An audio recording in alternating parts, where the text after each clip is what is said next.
Check one, 2, 3.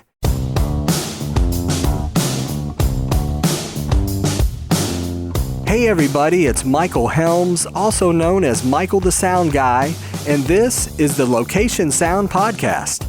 You know, each episode we talk with location sound mixers, boom ops, and other industry pros about the various aspects of recording sound on location, whether it's for feature and independent films, TV commercials, interviews, any time where dialogue from actors is recorded. I started my career in the recording studios in New York City with some of the big artists back in the day, and later on projects for networks like HBO, Sci-Fi Channel, and the Cartoon Network. As time went by, I got out of the studio and began working in production sound. Whether you're a seasoned veteran or just starting out, thanks for joining us. Before we get started with the interview, I wanted to let everyone know that right now, for a limited time, Sound Devices is offering 25% off all MixPre plugins, and that includes the Ambisonics plugin, Musician plugin, and the Mix Assist plugin. I've been using the Mix Assist, and it's been a nice addition. Just visit sounddevices.com and use promo code LOCATIONSOUNDPODCAST at checkout to get your discount. All right, my guest today is the Director of Product Management and Design at Sound Devices. So please welcome Paul Isaacs. Hi there. Good to be on your show, Michael. Thanks for being here, Paul. Pleasure. Was that the correct title we have there? Yeah, currently my title is Director of Product Management and Design, which basically does what it says on the tin. So I head up design here and work with Matt Anderson, who's the CEO and main hardware designer. I'm probably the main UI designer and software feature designer. And we work together with a team to come up with various products that keeps us off the streets, you know. And then we have a great team here of engineers, sales staff, marketing staff, production staff, and in the past, I've been marketing director, so I've worn a few hats here. So what's a typical day like there?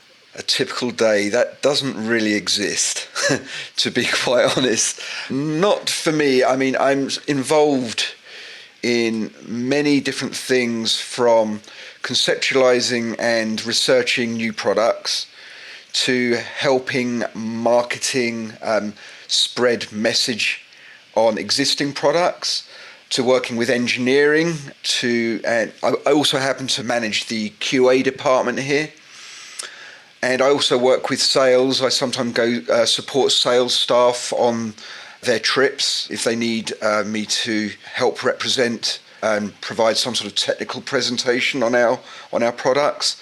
So really, there isn't really a typical day. It depends what the needs are at the time. Certainly over the last month, it's all been about firmware development across our range of products. So that is involved in defining the new features, which very much come from what user requests, and working with engineering to make those happen.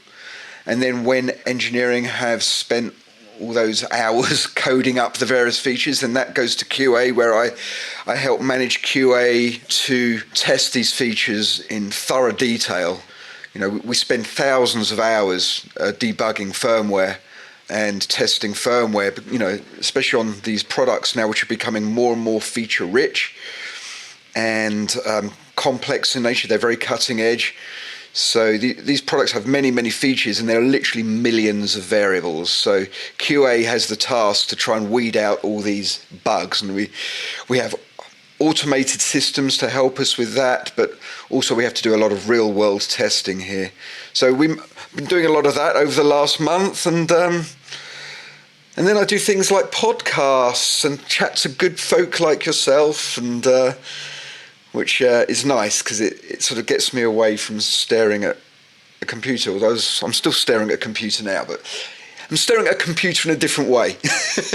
Well, we appreciate you being here, but for most of our listeners, I think they know who Sound Devices is, but just kind of give us a quick overview for those who don't.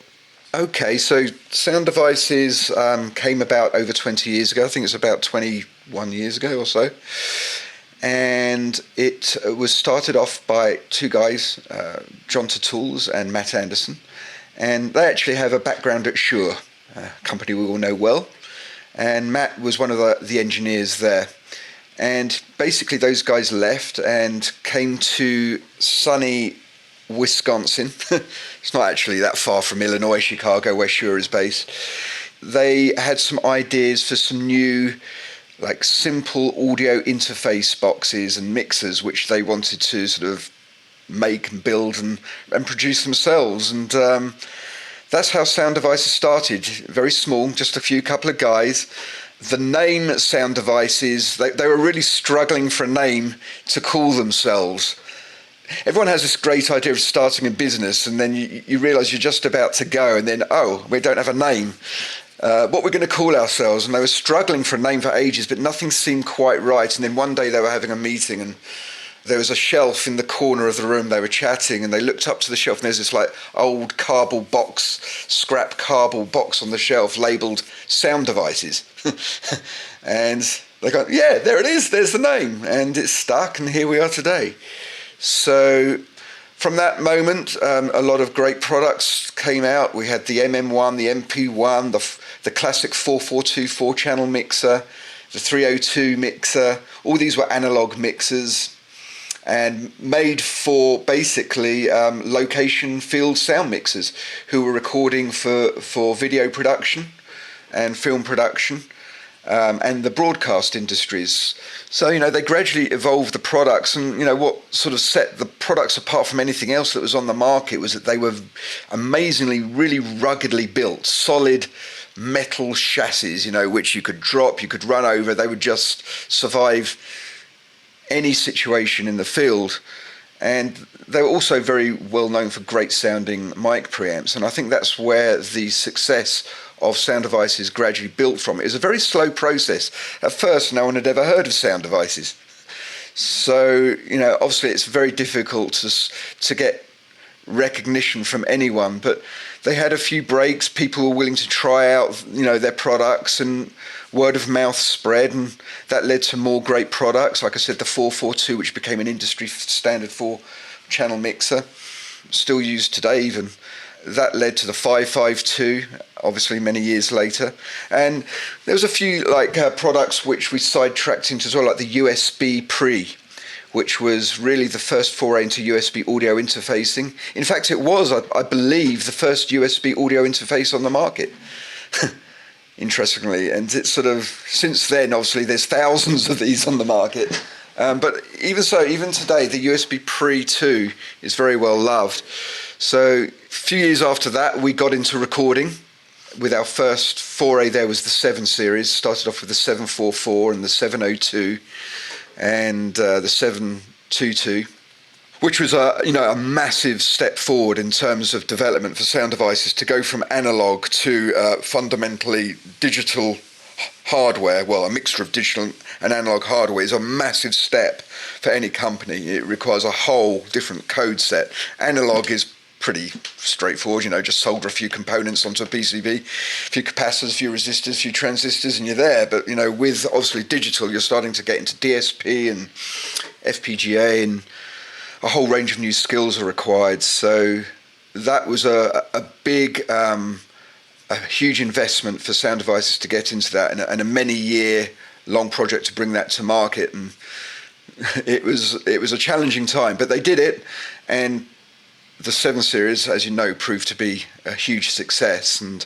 the 744T and the 702 and the 722 all a huge success. And I think for quite a few years, the 744 and a 442 mixer were a common bag solution for production sound mixers, who are running around with booms on a stick and working in those types of productions. So we became very, by that stage, we'd become very synonymous with sound for production, portable sound gear for production. And really that's what our business is, very much still now. It's our main area. Obviously after the 744 came the 788T, which is also a very big success, and became a common recorder mixer for cart-based use and over-the-shoulder use in all types of sound for picture production. And that was a really a big step forward in terms of multi-channel support. That I think that was quite ahead of the game. It's the first device to introduce 8 mic preamps, I believe, and 12 tracks, and a whole ecosystem built up around the 788T with external controllers, wireless app control, and the like. And again, proved a huge success. And from there, that eventually led to the 6 series mixer recorders, which started off with the 664, which was an analog mixer with a digital recorder. And then from that followed the 633 and the 688, which were fully digital mixers. And they're obviously very widely used today, as are the 788Ts still. And then that's led to our most recent projects, which are the Mix Pre, the small little lower cost but still very high quality Mix Pre series of recorders. The 3.6 and the 10T were of the Series 1, came out about 2.5-3 years ago, and we've just announced a Mix Pre Series 2. So these are great little portable recorders which are intended for any type of content creator, not just production sound mixers. They're for podcasters like yourself, for videographers, for musicians, all types of applications. And then we've also just released our 8 series, which comprises 3 models, the Scorpio, the 888 and the 833. But so, yeah, we've really established ourselves as the world leader in multi-channel mixing and recording technology for content creators, not just portable, but also sort of widely used in studio, any application really now. We did take a little bit of a sidestep for a few years into video devices as well. We brought out a few recording monitors called the Pix 240 and the Pixie. But it's all related to production and content creation. So that would sum Sound Device up. Sorry about the long story to get there, but there you are. No, that's good. That's all inclusive. Traditionally, though, the audio industry has always kind of moved a little bit slower than the camera industry. But I want to say, like, within the last few years, suddenly there's new players in the market. There's new gear updates all the time, regular basis. So, it's kind of hard to keep up. So what happened? What happened with this big boom all of a sudden? That's a really good question, because you're right. Whatever it was, like 10 years ago, 12, longer, 15 years ago, in terms of the actual fundamental underlying technology of audio, I think we'd got to 192 kilohertz sampling. We'd got to 24-bit recording, and it was felt at that point, well, why do you need to go further? Can capture as much bandwidth as we want with that sample rate, and way beyond. It's sort of even unnecessary in many applications. But and then 24-bit depth as well, way large enough dynamic range. So why was there any real need to go any further? And yet, in the video world, we were seeing, groundbreaking technology changes with more resolution. Going from HD to 4K and now 8K, and from standard dynamic range to HDR to a greater range of more efficient codecs for video. So there's been lots of fundamental technological developments in the video world, but really nothing that we could get our hands on here other than multi-channel. Now, we have been seeing over the last 10, 15 years a gradual, continual increase in the number of channels that we're adding into audio products. So that is one area where audio has continued to evolve. And I think that's because of like the style of production that's out there, like reality shows, where you have more and more talent on set, larger cast, episodics and films. So there's definitely been a need for more multi-channel, and obviously with more and more multi-channel, that's spawned a whole other set of technological requirements. Like, that's one of the reasons we brought in added auto mixing capability to our products, starting with the 788T back, 10 years ago. It's because with that number of channels now available and having to be managed on production sets, it gets hard to manage those without some help. So auto mixing can really be helpful there in opening and closing, microphones when they're in use or not. So that I wouldn't say that there hasn't been evolution there. I think there's been a lot of evolution in terms of the way the user interacts as well with their tools. Very much, 10 years ago, it was very much knobs on the front panel of a device, and you may have a separate analog mixer where you're using that as an interface into your recorder and using the linear faders there. But now, we're looking at a lot more different control interfaces for products now, ranging from controllers. They might have linear faders and various knobs, but they can be allocated to many different functions. They're not actually passing any audio as such, they're just acting as controllers. So that's a change that we've seen over the last 10 years.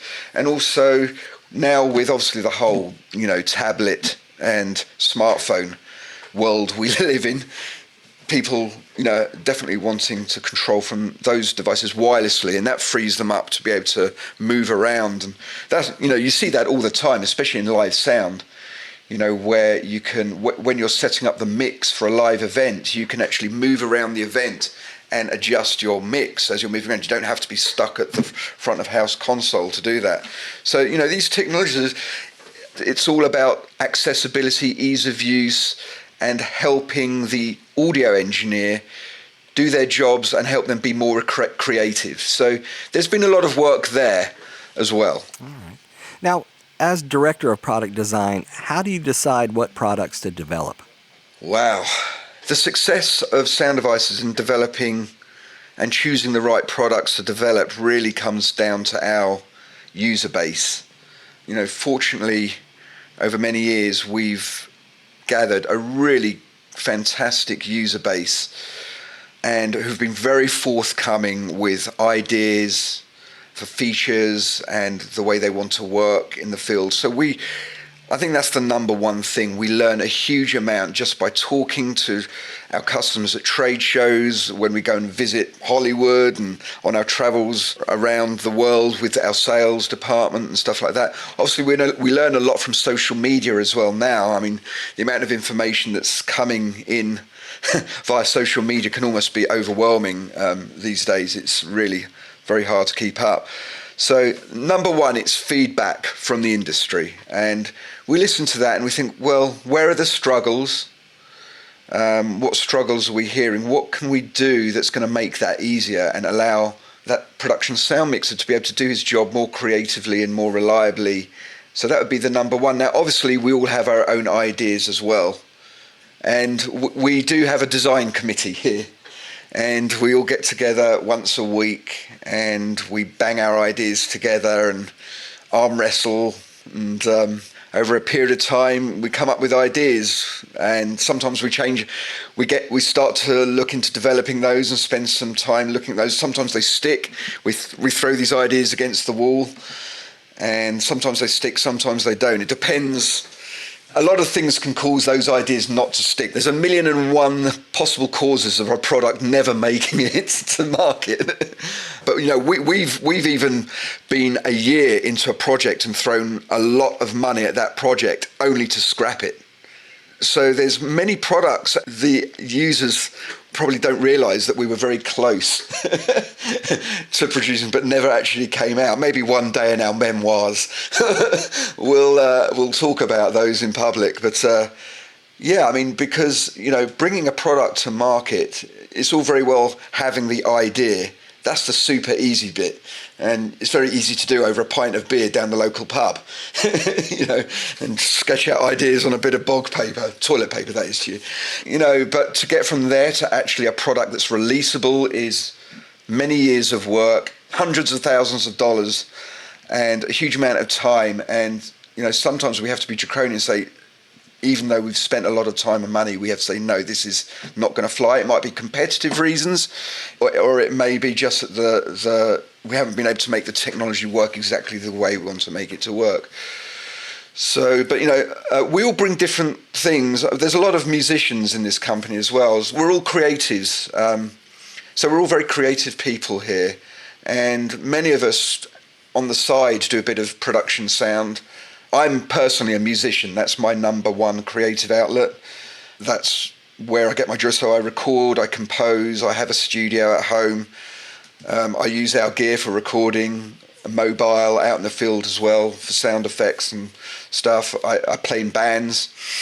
I'm a classical pianist. I do some jazz, and I like improvising and recording. So, for instance, the Mix Pre series, the musicians plug-in for our Mix Pre series recorders was actually a product I wanted to do for myself. So I had to convince the others in the company that was something we should do. Anyway, give you any ideas of how we work? Well, I guess one of the things that, when the Scorpio came out and then the 833 came out, and then I just remember reading all these forums and just everybody was just fired up. And I know that's probably common, but I was just wondering, people don't realize what goes into the process. It's not like you came up with the idea, last month and you put this out. This is like an ongoing thing. So, but then the 888 came out and then it's like, oh, okay, it all balanced out. So I was just wondering, everything that goes into a product release, it's not just a haphazard kind of a thing that you're doing. No, not at all. I mean, the 8 Series was a project that was conceived 4 years ago. And it took 3 years of intensive development behind the scenes to make this happen, because it's a totally brand new architecture from a hardware point of view, and it's a totally different operating system. For instance, that is different from when we brought out the 6 Series. The 6 Series was actually a bit of an evolution from the 7 Series. There's much more in common in terms of the operating system and the hardware architecture. There's a huge amount of difference as well, but it was like, it evolved from that. The difference with the 8 Series is it's brand new on all counts. So we had to literally go back to square one. And we wanted to do that primarily because we wanted to make a product line, the 8 Series, that would be the future for the next 10, 15 years. Just like the 7 Series survived on the market for well over 10 years. We wanted to make the next platform have a really long future, because we know our customers are investing a lot of their dollars, and they want to know that product is going to pay for itself many times over.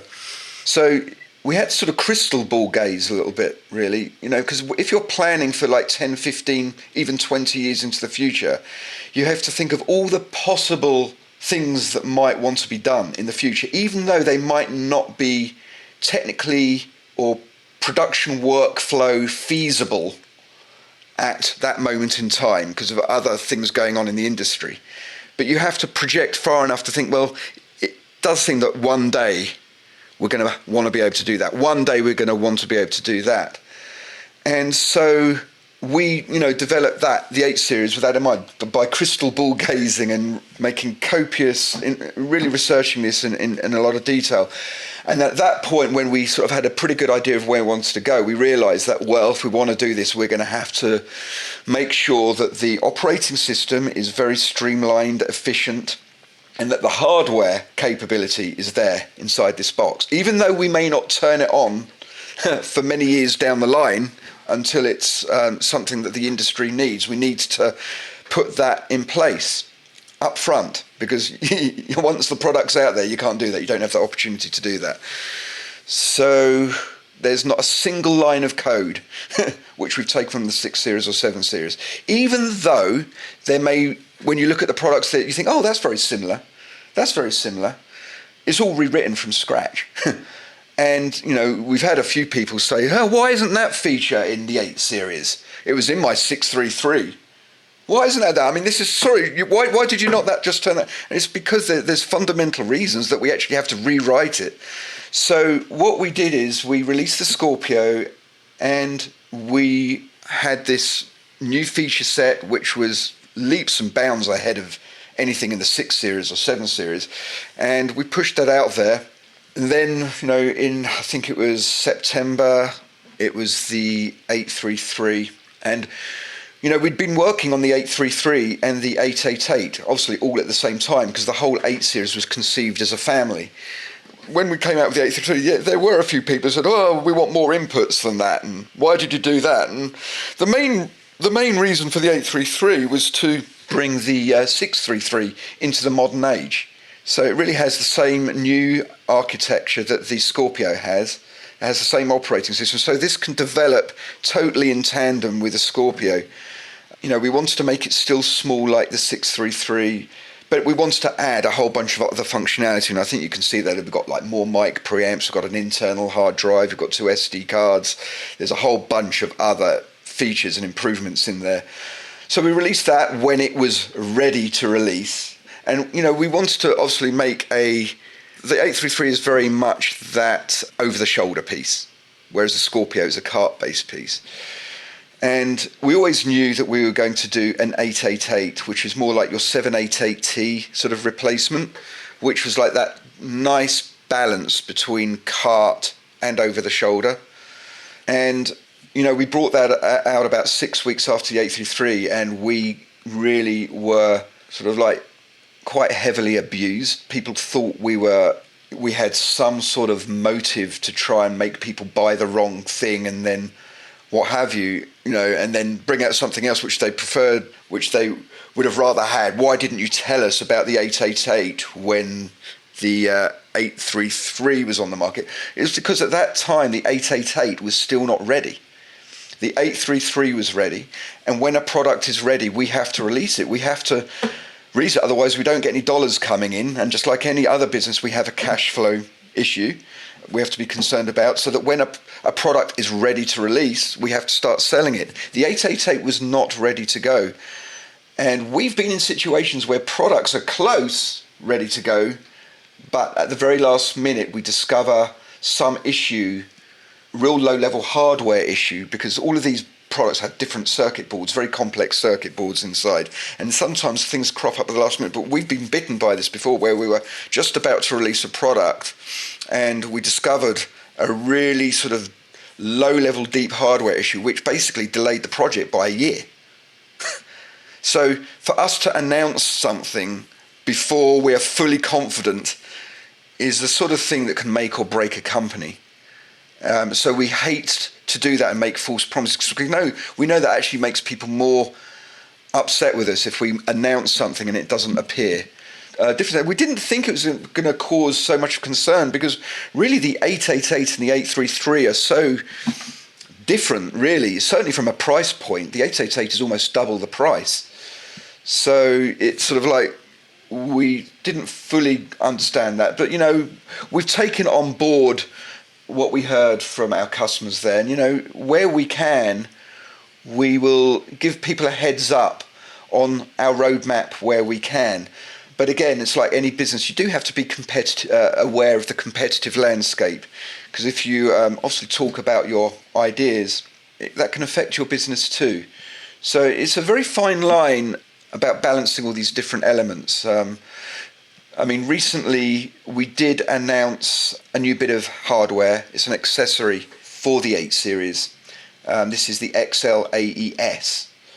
And this adds an extra 8 channels of AES digital input to any of the 8 series models.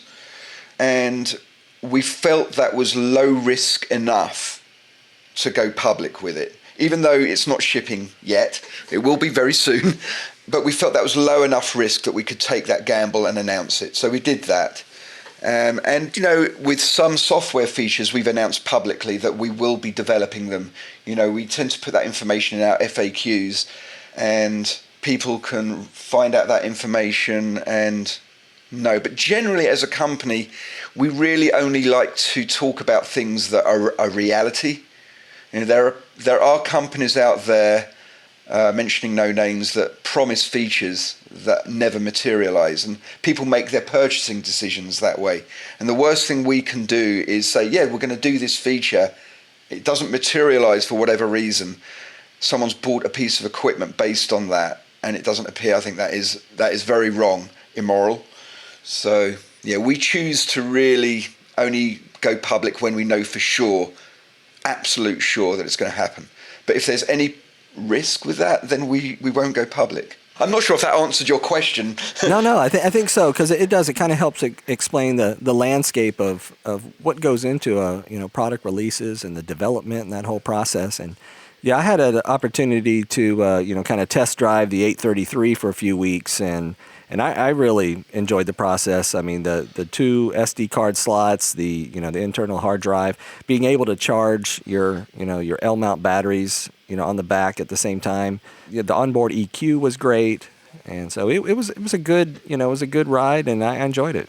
Well, here's something. If you enjoyed the EQ then, you're going to enjoy the EQ even more. We're going to be releasing a new version of firmware for the 8 series. We wanted to actually make it far more usable. So we've actually got now a nice graphical EQ interface on there where you can very easily get in there and adjust your frequency, your gain, your Q factor, and your shelving, peaking. It's much more friendly. So I highly recommend that. And that's just one feature of 3.10. There's a bunch of other stuff too. We're adding USB audio capability.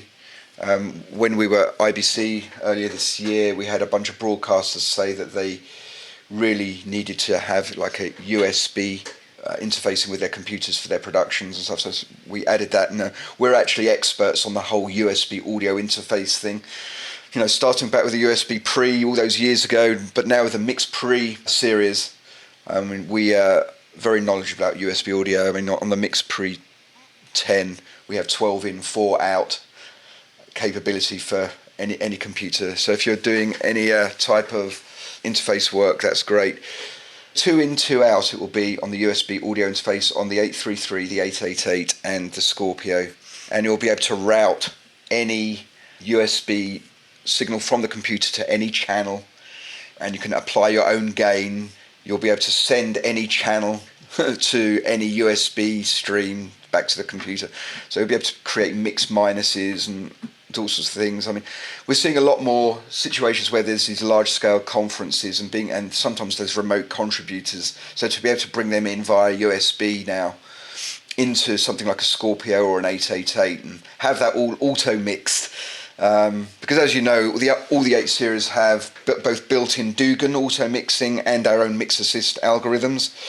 So these are the most advanced portable recorders with those auto mixing cables. So ideal for, along with the USB audio, that's going to be a really cool thing to be able to bring in actual real mics at the conference table and then remote sources via IP and then mix them all together. It'd be great.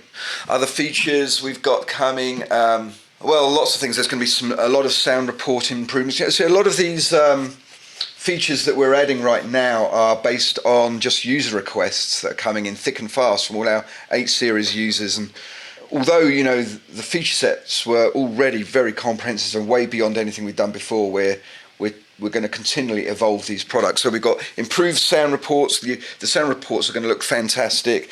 We've got more flexibility over output muting, which is becoming more and more of an issue these days, it seems. This never really came up that much with the 6 series and the 7 series, but we're hearing all sorts of different scenarios where production sound mixers need to have their outputs automatically muted in different transport modes, whether in commercial applications or in episodics. So we've had to sort of add a whole range of flexibility, because like for instance on the Scorpio we have many outputs. I think there's like 12 outputs, and they can all be configured with any combination of channels, mixes, you name it, and they're sent off typically via IFB to various crew members on set and what have you. For instance, we had this one recently where users wanted, typically when a production sound mixer has finished recording a take, they hit stop and then they want to play it back and check the quality of the recording that they've made, understandably. That's their job, making sure that their recording's good. If they're not doing that, then maybe they should be in another job. But they don't want that playback to then sort of go all round set between takes, because that's like really off-putting to everybody. So they only want it to go into their headphones. So now, up till now, they've had to typically go into the output menus and hit the mute buttons and all of those outputs manually before they can hit play, which, in the heat of battle, that can be a bit laborious. So now we've got this like auto mute on playback. We've also got auto mute on stop as well. And that's been requested because often during stop period you want to be able to have a private conversation and mute the outputs. I think some people have got into trouble having offline conversations and it going around set and I think there's a few famous cases there, so that's included. There's a whole bunch of other stuff. I'm not going to really go into it right now, but something's coming, and I think our users will be very, very happy with that. we're working on some other big stuff for the 8 series, which I'm not going to talk about today. So we want to keep some surprises, right? So, and obviously, we're very heavily involved in wireless now, Michael. Obviously, we have our A10 digital wireless system. I think it's common knowledge that several years ago we bought Audio Limited, the English company. Great company, great quality products, great audio, very well built products, pretty much like our products, great sounding, well built. And we had a lot of, philosophically we agreed on so many things, and it just felt like a natural relationship to develop. And so that evolved, and we bought them, and they still are Audio Limited, but they're under the Sound Devices umbrella. And obviously we brought out the A10. That was our first product that we developed with them, and that's proving successful. And we're going to be continuing to evolve that. And, wireless is very much a key part of Sound Devices' future. There's no doubt about it. And every day there's more and more need for more wireless in an ever-shrinking spectrum. So there's a huge range of opportunity there. We've already got very densely packed channels in our A10 wireless system. We can fit 18 channels in a very tight space. The RF mask of each channel is so tight that we can do that. So we can fit a lot of channels in a very small, I think 18 channels within a 6 megahertz bandwidth is pretty efficient. And that's without compromising at all on audio quality or latency or even bandwidth, So that's very much a part of our future. And we obviously developed SuperSlot several years ago. I don't know if you've heard of SuperSlot. Basically, SuperSlot is a non-proprietary open standard that we gave to the industry. We created it, but we gave it to the industry, and it basically is an interface, an electromechanical interface. It's based on a 25-pin D-sub connector. I guess its predecessor was the Unislot collector, but what we did is add digital audio to this interface, as well as analog audio, as well as control and power. So what this enables to do is to connect third-party peripherals together using this SuperSlot interface. So our first product was the 688, which had a SuperSlot interface on the top panel, and the first product that came out was our integrated wireless module, which basically plugged in via that interface on the top of the 688 and screwed in. So effectively the unit became just a one unit system with integrated wireless, 6 channels of integrated wireless. There's no need for external powering of the receivers. There's no need for external cables running from the receivers into the recorder. All the powering and audio signals pass through this connector, which was invisible. Once you bolt the 2 units together, it becomes invisible. It had a distributed antenna system, so you only needed 2 antennas, and the antennas were distributed through to all the other receivers through this module. And the whole system could be controlled via the interface on the 688 itself. So you no longer had to fiddle around with the individual receiver interfaces. So that proved hugely popular. It was really groundbreaking. It was really the first time in production sound that integrated wireless had truly been done properly. But we decided that we didn't want to do anything proprietary. Sound Devices is, as much as possible where we can, wanting to work with open standards, because we know that our users have their own preferences for things. Yes, we could have made this specifically only for our own A10 wireless system, but actually we supported Electrosonics, the SRBs and the SRCs. We support the Wizicom MCR42s. We support Sennheiser.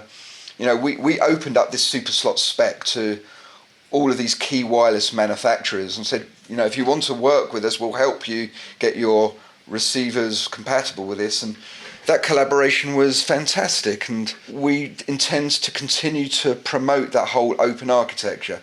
Rather than sort of saying, no, you have to use our wireless. We'll let you make the decision on what wireless best suits you, but we're providing the way you can integrate that into a one mechanical solution.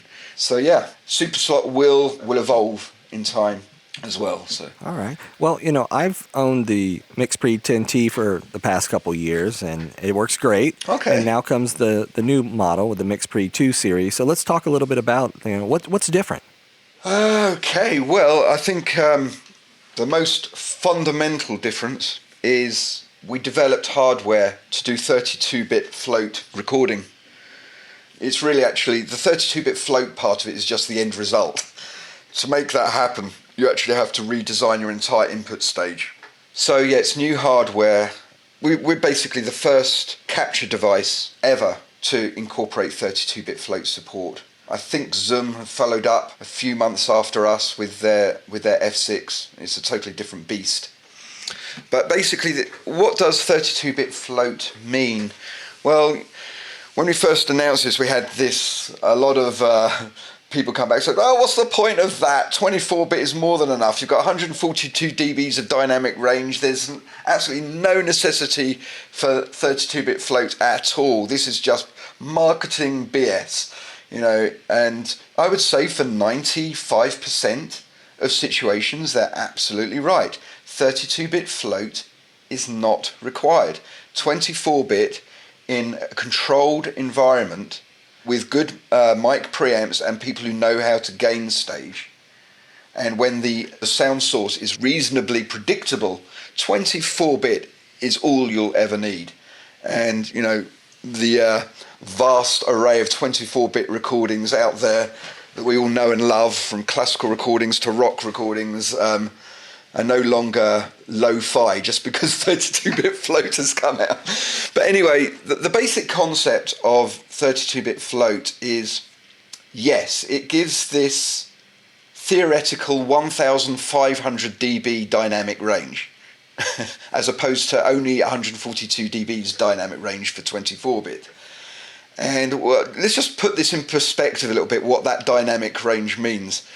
If you were subjected to a dynamic range of 256 dBs, or something of that level, 250 dBs, Matt tells me that the human body would explode.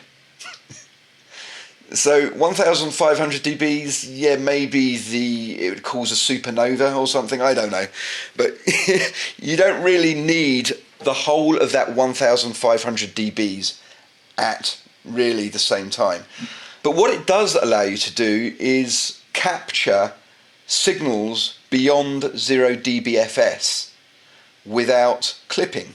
Now, we've all been taught from coming out of our mother's womb that never exceed 0 dBFS, because once you do that in a recording, it's irretrievable. You've exceeded the number of bits available. It doesn't matter what you do after that. You can reduce the gain in post or do whatever. It's basically flat topped, it's square topped, that the audio is screwed. And we've all proven that to ourselves, right? And it is true. So that's 24-bit for you. So as long as you keep under 0 dBFS, you're fine. No need to worry. But with 32-bit float, it allows you to go above that without distortion. If you have a playback engine that can handle 32-bit float, it won't distort.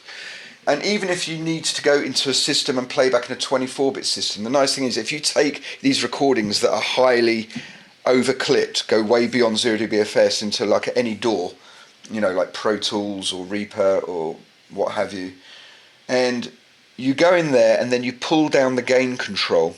If you did that with 24-bit, you'd still see the flat top distortion on that waveform. But if you do that with 32-bit float, it still maintains all the peaks in their full glory without any distortion. So you can just bring down the gain and your audio is totally clean and safe.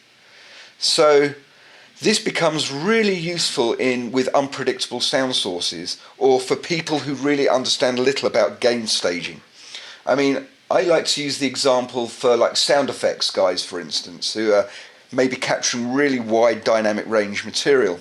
For instance, imagine a situation where you're recording a jet flyover, and the jet's maybe a few hundred miles off, so you can't really hear it at that point, but you've got to start recording because it's going to come very, very fast. It's travelling at 1,400 miles per hour, whatever. Where do you set the gain level? Because at some point it's going to fly over the top and it's going to sound very, very loud.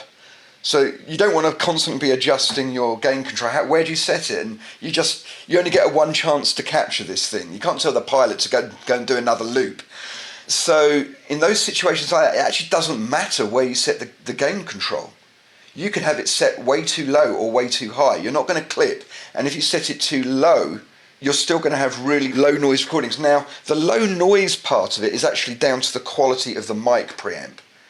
Primarily down to the quality of the mic preamp. So if you have a bad or a not such a good mic preamp design, then that's not going to help you out. Because if you recorded everything too low and then you boost up that level in post, you're just going to amplify. You're amplifying the noise as well as the signal.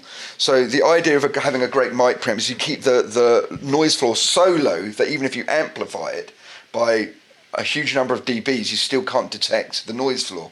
And that's what we've done with the preamps on the Mix Pre. So I've done experiments as well. I've peaked recording to minus 80 dBFS and then cranked it up in post, and I still can't hear the noise floor. You don't even know the signal. At minus 80 you can't see anything on the timeline of your DAW, so you have to crank it up a lot of dBs to be able to see it, and there's no extra noise floor. The other important thing about the mic preamp is what's the maximum input voltage that it can handle. It's all very well having this super wide dynamic range 32-bit float container, but if your input stage is going to distort, the magic of the 32-bit float is not going to help you. So you have to effectively come up with a dynamic range which exceeds really the dynamic range of pretty much any sound source on the planet, or the majority of them, let's say. So our preamps on the Mix Pre, they can handle on their mic inputs, I'm not talking line inputs here, on their mic inputs, they can handle a plus 14 dBu signal without distortion. That's very high. I mean, I think you'd have to get a microphone outputting 150 decibels, whatever the term is, pressure decibels, to cause a wider dynamic range than that. And that, like I said, doesn't exist. I think you'd have to sort of go pretty close up to like a rocket launching at NASA with your microphone to get that sort of like pressure level. So we have a mic input which can handle this super wide dynamic range with a super low noise floor and this really high maximum input level. And that gives you a dynamic range actually of 142 dBs of dynamic range, which, if you think about it, a 24-bit container wave file can theoretically hold about 144 dBs of dynamic range. That's 24 times 6. So 144 dBs of dynamic range. So theoretically, yes, you can fit the full dynamic range of the mic preamp in a Mix Pre into that, because it's 142 dBs does fit within 144 dBs. But what happens if you then if this is your 24-bit container and then you've got this signal with a dynamic range that just fits in that, what if you crank up the gain?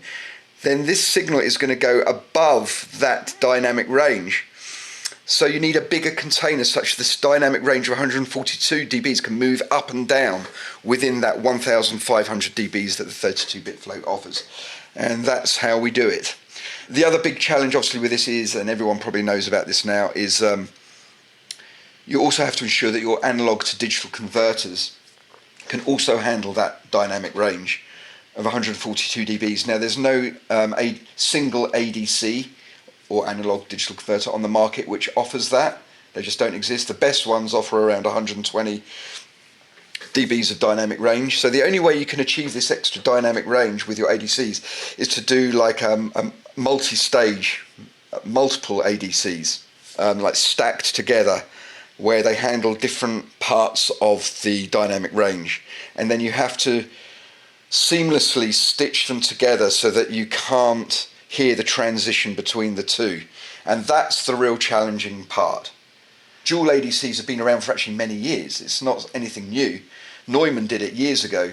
Stage Tech, I believe, did dual ADCs years ago. But we came up with a new method of doing it to make that transition between the ADCs what we think is invisible. So we think our way of doing it is the best way of doing it.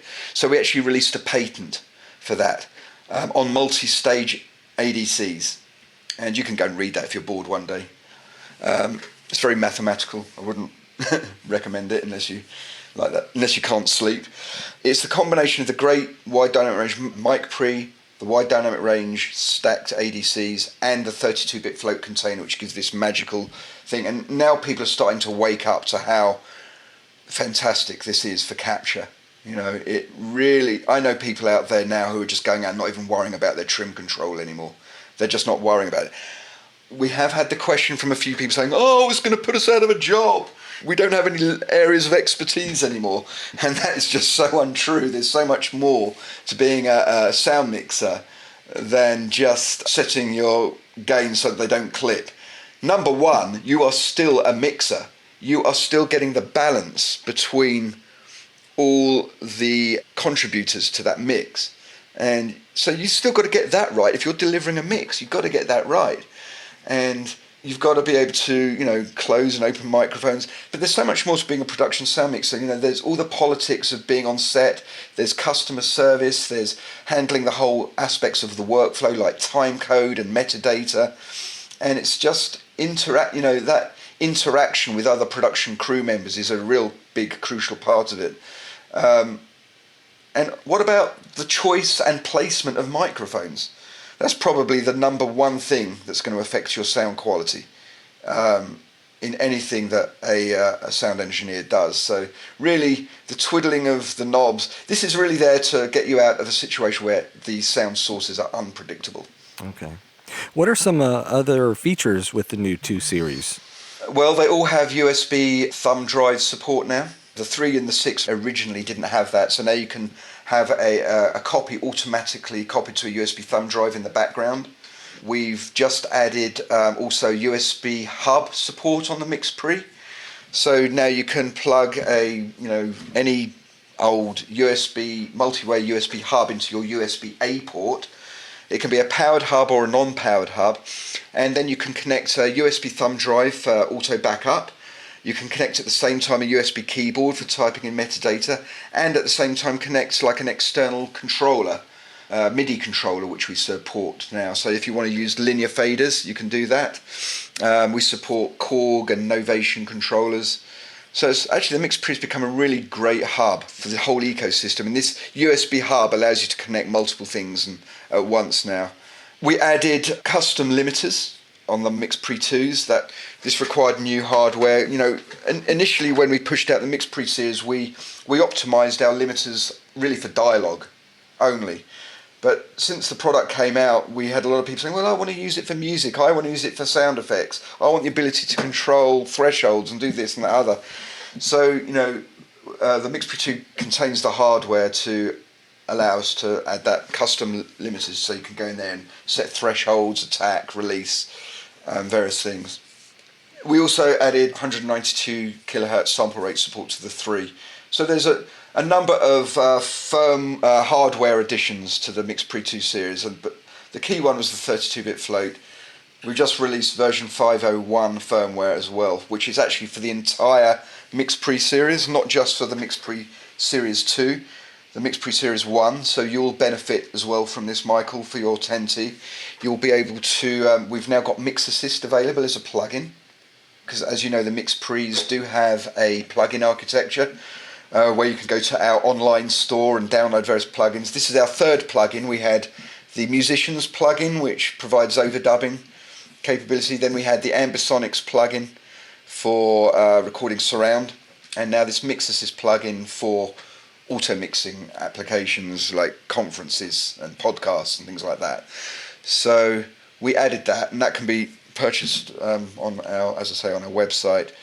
We added more flexibility in USB output routing. Actually, this is going to be something that you'd be very interested in. So you've got 12 outputs, 12 USB outputs essentially, right? So you can basically customize any of those USB output streams to have any channel or mix on them, pre or post fade. And so that allows you to do some clever things with regards to mix minusing.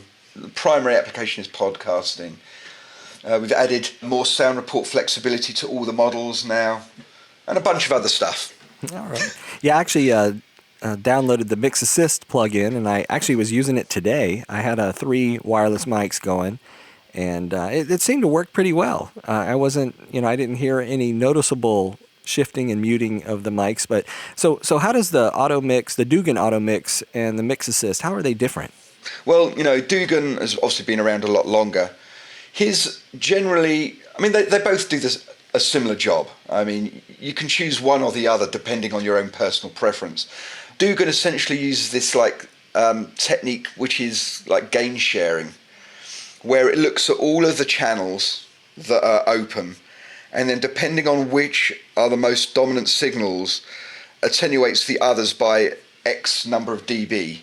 It's not really acting as a gate, where it's like attenuating quite drastically some inputs that are just not being spoken into. So I guess the main characteristic of the Dugan is that it does generally give a really quite a smooth auto mixing handling of opening and closing microphones, because it's gain sharing rather than really aggressively attenuating closed microphones. The mix assist, perhaps, and people have come back to, says it works more effectively in really high background noise environments, where you do want to more aggressively attenuate unused microphones. We have a fixed 15 dBs of attenuation on microphones that fall below a certain threshold. You might choose one on the other based on how noisy the background is. So mix assist is more than just, by the way, a sort of like an attenuating gate type thing. It's way more than that. It actually uses a number of quite advanced algorithms to make it work really effectively. A couple of them are, first of all, it has a dynamic threshold, which is being used to determine when to open and close a microphone. It's not just a fixed threshold of if you're above that level, it's going to open it. If you're below it, it's going to close it. It's actually dynamically adjusting based on the sound of the ambient noise. We have something called max bus, which is really useful to avoid comb filtering artifacts, because if you have two microphones on the same sound source, which is quite possible in a conference situation, your voice bleeding into the microphone next to you, that can cause like combing artifacts. So we have a built-in algorithm which detects which is the loudest, more dominant one, and then attenuates the other. We also have something called number of mics attenuation, which is, the more mics that are open, the louder the mix is going to become, okay? Because effectively you're summing inputs together. So you don't want the mix to keep getting on louder and softer as microphones open and close, because that's going to sound horrible. So to make that mix sound really smooth, we automatically and invisibly apply an extra 3 dB of attenuation to the mix as each mic opens. And that keeps the mix level really constant. Other things such as last mic lock-on. What happens in a situation where suddenly no one's speaking at all? Do you really want all the microphones to suddenly close? No, because that's going to stick out like a sore thumb, because suddenly everything's going to go quiet. It's going to sound like there's a hole in the mix. So you really want to maintain the ambience in that situation. So we have this thing called last mic lock-on, which keeps the last open mic active, even if someone's not speaking into it. So it's a pretty advanced algorithm, and it's been widely used for many years. We first introduced it in the 7880 years ago, and then in the 6 series, and now it's in our 8 series and the Mix Pre series. It's a really useful tool, great for just reducing background noise in any multi-mic scenario, reverb, or in just acoustic spaces which just don't sound good. Yeah, I was talking to one of the editors I had worked with, and I had sent them, camera audio using the auto mix function, and I was asking her if she needed the ISO tracks, and she was like, no, the camera hop was great. So I was like, oh, okay. Wow, that's great. That's it's really nice to hear these success stories, That's what it's all about. I know we've talked about a lot of different things, so if people had questions and kind of wanted to reach out, what's the best way to have their sound devices questions answered? Well, we do have, now Facebook pages. We have a sound devices page and a sound devices group. They're the best places because our tech support are constantly monitoring those. We tend not to recommend going to any of the other forums that are out there that have sprung up which other people create as for Sound Devices products, it's really difficult for us to monitor all these different groups. So if you really want to get some information there, go to our pages. You can also contact tech support direct via email or phone or on our website. We have real humans at the end of the phone in our tech support department. There's Danny, there's Dennis, there's Sean, and another Danny. They're all there willing to take your calls, and they aim to get to every call within 24 hours depending on how busy things are. But give them a call. Okay. Now, is there one thing that something about Sound Devices that most people don't know that they'd be surprised to hear? Primarily, we all got involved with Sound Devices because we love audio gear and we love sound in whatever respect it is, whether it's production sound, whether it's music. Like the majority of us are musicians here. We've all got some interest in sound, a real passion for sound. It's not that it's something to make money from, it's because we all have a passion. We play in bands, we write music. We may be people that have always, since being kids, like to fiddle around with electronics. You know, it's just something that we all, in one respect or other, have had a passion for. Matt, the CEO, has been designing sort of like amplifiers and God knows since he was like a little tot, you know. So, yeah, I mean, we're here, number one, first and foremost, because of that. We love audio. We love sound, just like all our customers love sound and got involved in that way. That is us. That is truly us. And you know, our logo, you know, which you may have seen on some of our T-shirts that we've pushed out of the door, it says science and art. And it is very much that. Everyone here has a deep interest in one or both of those things. And that's what brings us into work every day. And yes, of course, we have to feed our children as well. So, you know, making a living is very important from it too, just like it is for your customers. But that is really what we are about, no doubt about it. And I love it at Sound Devices for that. We're a young company. Generally, we're all young at heart. We still like to play music. We still like to ride our motorbikes and have fun. And that's what it's all about at the end of the day. That's good. Well, I appreciate you being on the show. And I just want to say thanks again to Paul Isaacs from Sound Devices. Thank you so much, Michael. I've really enjoyed it. And let's do it again one day, maybe in another 10 years. And don't forget, for a limited time, Sound Devices is offering 25% off all MixPre plugins, including the Ambisonics, Musician, and the Mix Assist plugin. Just visit sounddevices.com and use promo code LocationSoundPodcast at checkout to get your discount. And I'd like to say thanks to everyone for listening. If you have questions or would like us to discuss a particular topic, email us at locationsoundpodcast@gmail.com. Please subscribe to the podcast and leave us a review.